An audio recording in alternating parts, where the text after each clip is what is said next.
Peace of mind.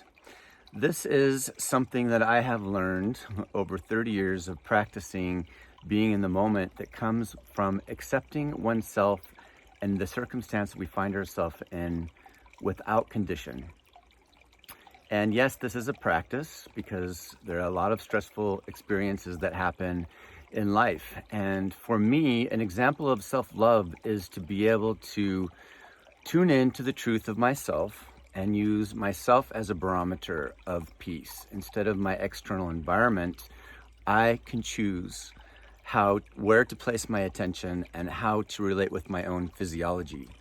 In gentle somatic yoga, we learn how to learn of our body's messages and self-correct sooner to the point of stress.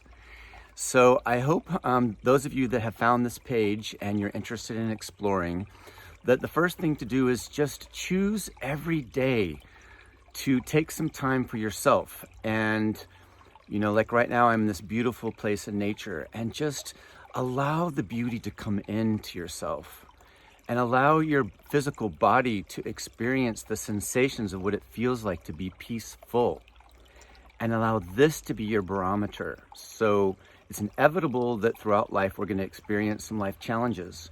And we can witness that, we can accept it, we can even accept what our body's going through, what our mind is going through. And then as soon as we can choose to return back to a place of harmony and balance within ourselves. So I hope you take a look around on this page, try some of the videos of the short meditations, and remember to be kind with yourself. Remember to continue to just accept what is and then try again. So I hope you follow along and let me know how you're doing. Reach out anytime.